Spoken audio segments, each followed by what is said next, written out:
Assalamualaikum warahmatullahi wabarakatuh. Sebelumnya yang saya hormati Ibu Dr. Herlawati SSIMM MKom selaku dosen pengampu mata kuliah di Planning.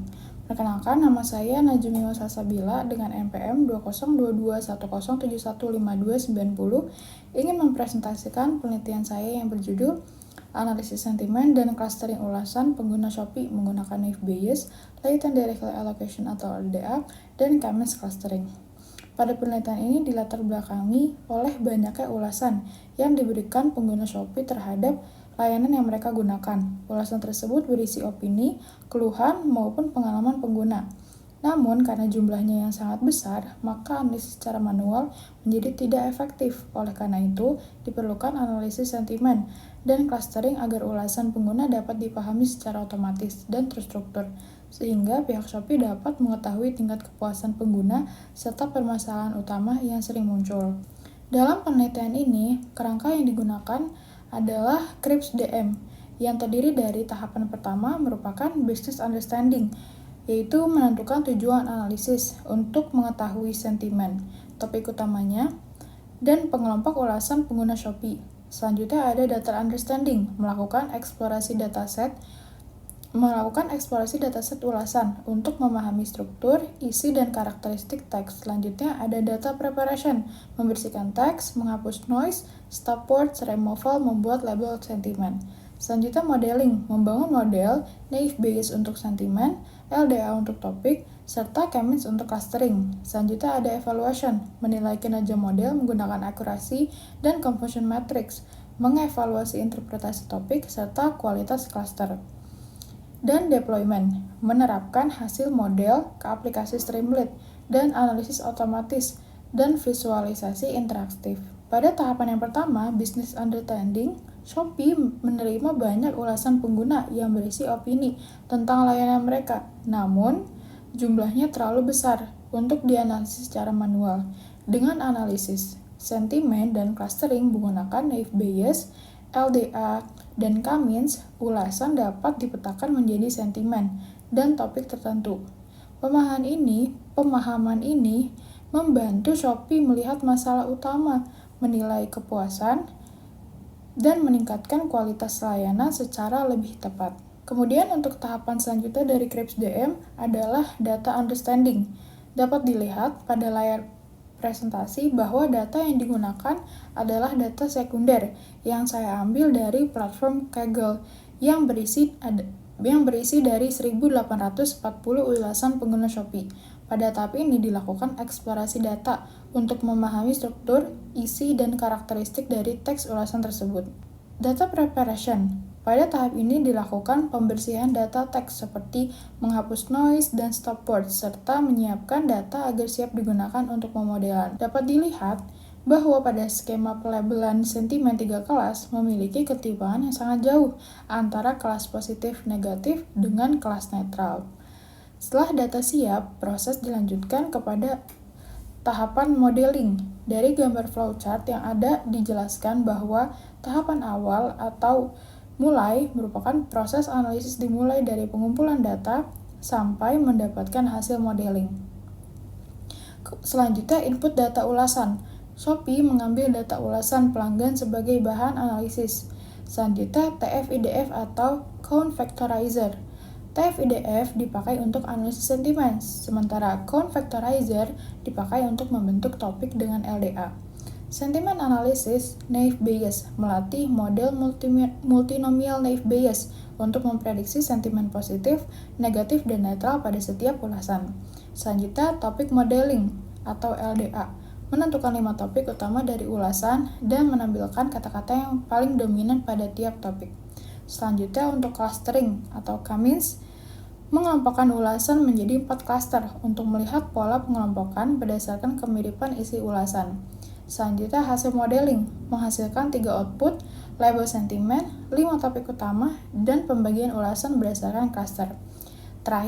Tahapan yang terakhir adalah selesai. Semua hasil analisis digabung dan proses berakhir.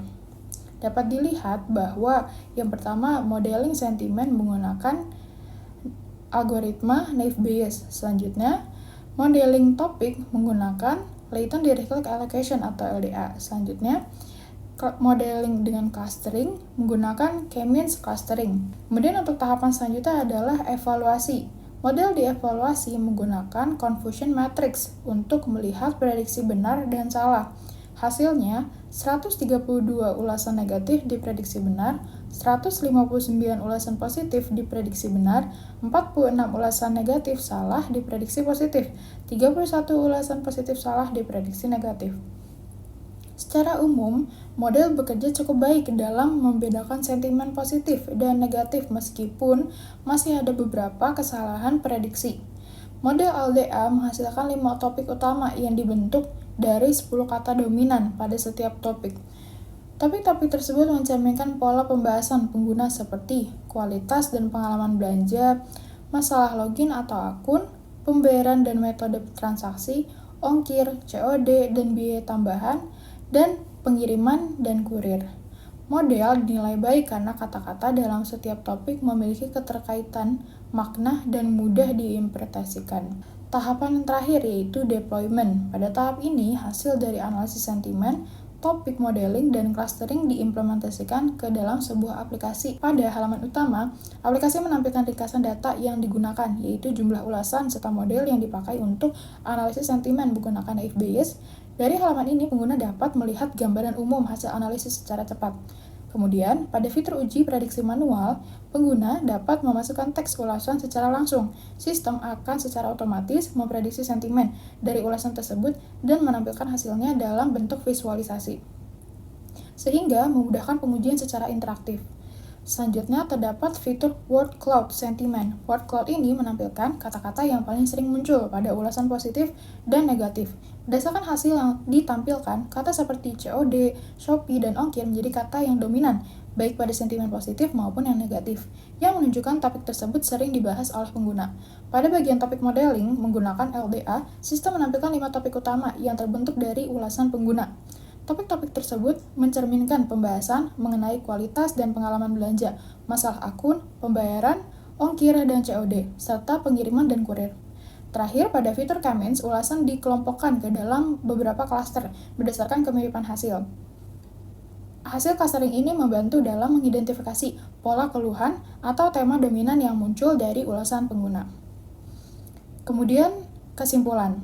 Kesimpulan dari hasil penelitian ini disimpulkan bahwa Naive Bayes berhasil mengklasifikasikan sentimen positif dan negatif dengan performa yang baik, terlihat dari jumlah prediksi benar yang lebih tinggi pada confusion matrix.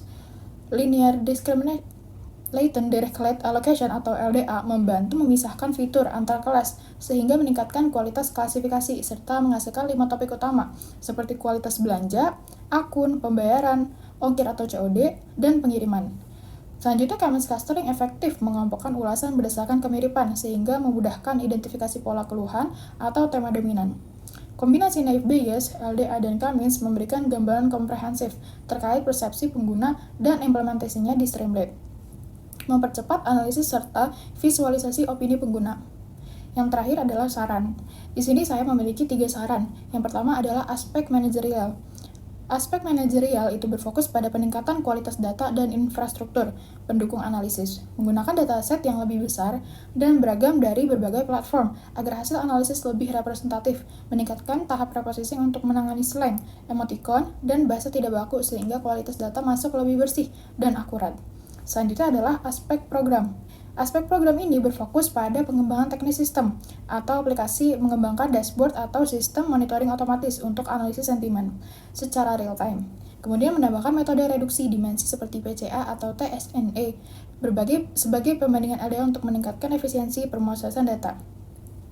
Aspek yang terakhir adalah aspek penelitian selanjutnya yang berfokus pada penyempurnaan model, metode, dan evaluasi dalam proses penelitian. Mencoba algoritma lain seperti SVM, random forest, atau model deep learning untuk membandingkan peningkatan akurasi, menentukan jumlah cursor serta lebih optimal menggunakan metode evaluasi seperti elbow method atau silhouette score pada K-means. Kemudian, yang terakhir adalah referensi yang saya gunakan. Dapat dilihat pada layar presentasi. Mungkin cukup sekian presentasi dari saya, kurang lebihnya mohon maaf. Saya ucapkan wassalamualaikum warahmatullahi wabarakatuh. Terima kasih.